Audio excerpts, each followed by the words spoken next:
नमस्कार। आज हम बात करने वाले हैं दुनिया की सबसे खास पवित्र स्थलों में से एक तिरुमाला मंदिर की। देखिए, ये सिर्फ एक मंदिर नहीं है, ये विश्वास, त्याग और एक दिव्य वादे की एक जीती जागती कहानी है। तो चलिए इस कहानी को समझना शुरू करते हैं। अच्छा, एक अंदाजा लगाइए कि हर साल यहाँ कितने श्रद्धालु आते होंगे। ये संख्या है लगभग 2.5 करोड़। जी हाँ, 2.4 करोड़। ये आंकड़ा ही अपने आप में इस जगह के बारे में बहुत कुछ बता देता है। तो सवाल ये है कि आखिर ऐसा क्या है जो हर साल करोड़ों लोगों को इन पहाड़ियों की तरफ खींच लाता है? इसका जवाब ना एक बहुत ही दिलचस्प और पुरानी कथा में छिपा है। देखिए, इस मंदिर की आत्मा को समझना है ना, तो सबसे पहले इसकी नींव की कहानी को जानना होगा। ये कहानी है भगवान के उस दिव्य कर्ज की, जिसे चुकाने में आज भी भक्त उनकी मदद कर रहे हैं। और यही इस मंदिर का, आप कह सकते हैं, मूल आधार है। तो कहानी कुछ यूं शुरू होती है कि ऋषि भृगु ने एक परीक्षा ली। उन्होंने भगवान विष्णु के वक्ष पर प्रहार कर दिया, जिसे देवी लक्ष्मी ने अपना अपमान समझा और वैकुंठ छोड़कर पृथ्वी पर आ गई। इसके बाद भगवान विष्णु उन्हें ढूंढते हुए श्रीनिवास के रूप में शेषाचलम की पहाड़ियों पर पहुंचे।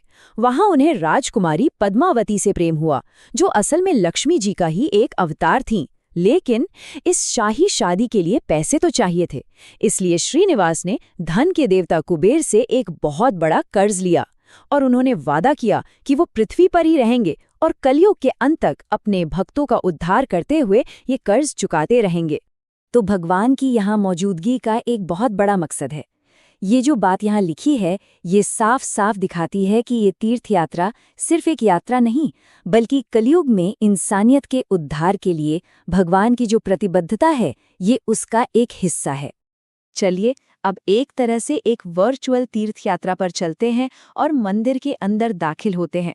ये मंदिर शेषाचलम पहाड़ियों पर बना है और इसकी 7 चोटियां, पता है किसका प्रतीक है? दिव्य सर्प आदिशेष के 7 सिरों का। तो भक्तों की यात्रा शुरू होती है इस 50 फुट ऊंचे शानदार गेट से, जिसे कहते हैं महाद्वारम। ये मंदिर परिसर में हमारा पहला कदम है, जो हमें बाहरी दुनिया से एक पवित्र आध्यात्मिक दुनिया में ले जाता है। महाद्वारम से जब हम आगे बढ़ते हैं तो पहुंचते हैं वेंडी वाकिली तक। इसका मतलब होता है चांदी का दरवाजा।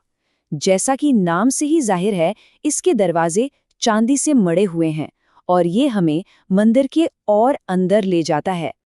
और फिर आखिर में आता है बंगारू वाकिली, यानी सोने का दरवाजा। ये सोने से ढका हुआ सबसे पवित्र दरवाजा है, जो सीधा गर्भगृह की तरफ ले जाता है, जहां मुख्य देवता खुद विराजमान हैं।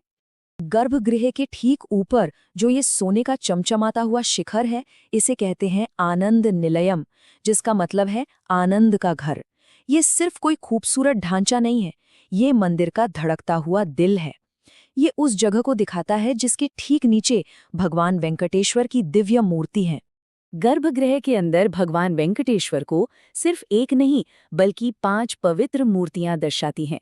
इन्हें पंचबेरम कहते हैं और हर एक मूर्ति की एक अपनी खास और बहुत ही जरूरी भूमिका है, जिससे मंदिर का पूरा कामकाज चलता है। ये सिस्टम बहुत ही कमाल का है। देखिए, ध्रुव बेरम मुख्य मूर्ति है, जो कभी अपनी जगह से नहीं हिलती, हमेशा गर्भगृह में रहती है। भोग श्रीनिवास रोज की सेवाओं और भोग का आनंद लेते हैं। उग्र श्रीनिवास का अभिषेक होता है। मलयप्पा स्वामी त्योहारों के वक्त भक्तों के बीच जाते हैं। और सबसे दिलचस्प है कोलुवु श्रीनिवास, जो मंदिर के सारे फाइनेंशियल मामले देखते हैं। मतलब पूजा और प्रशासन दोनों का पूरा ध्यान रखा जाता है। भगवान की पूजा सिर्फ पुजारियों तक ही सीमित नहीं है, बिल्कुल नहीं। भक्त भी कुछ खास तरीकों से इस दिव्य कहानी का हिस्सा बनते हैं। यहाँ पर 2 सबसे मशहूर रस्में हैं। पहली है हुंडी में दान देना। ये सिर्फ एक भेंट नहीं है, ये उस दिव्य कर्ज की कहानी से सीधा जुड़ाव है। इसके जरिए हर भक्त भगवान को उनका कर्ज चुकाने में मदद करता है। और दूसरी तरफ है केश मुंडन या मुक्यूं। ये अपने अहंकार को, अपने घमंड को त्यागने का एक बहुत ही शक्तिशाली प्रतीक है। वैसे केश मुंडन के पीछे भी एक बहुत प्यारी कहानी है। माना जाता है कि नीला देवी नाम की एक गंधर्व राजकुमारी ने भगवान के घाव को ढकने के लिए अपने बाल काटकर उन्हें दे दिए थे। उनके इस त्याग के सम्मान में भगवान ने वादा किया कि भक्तों द्वारा चढ़ाए गए सारे बाल उन्हीं को, यानी नीला देवी को मिलेंगे। तो ये मंदिर सिर्फ एक पुरानी जगह नहीं है, ये एक जीती जागती संस्था है जिसका आज भी बहुत बड़ा सामाजिक, आर्थिक और आध्यात्मिक असर है। तो आइए देखते हैं कि इतने बड़े सिस्टम को मैनेज कैसे किया जाता है। मंदिर का सारा मैनेजमेंट तिरुमला तिरुपति देवस्थानम यानी टीटीडी नाम का एक ट्रस्ट देखता है। ये संस्था रोजाना लाखों तीर्थयात्रियों की जरूरतों को पूरा करने से लेकर मंदिर के विशाल फाइनेंस को मैनेज करने और कई चैरिटी के काम चलाने के लिए जिम्मेदार है। ये वाकई में आज के समय में आस्था और मैनेजमेंट का एक अनोखा संगम है, जो इसे दुनिया के सबसे अमीर और सबसे प्रभावशाली धार्मिक ट्रस्टों में से एक बनाता है।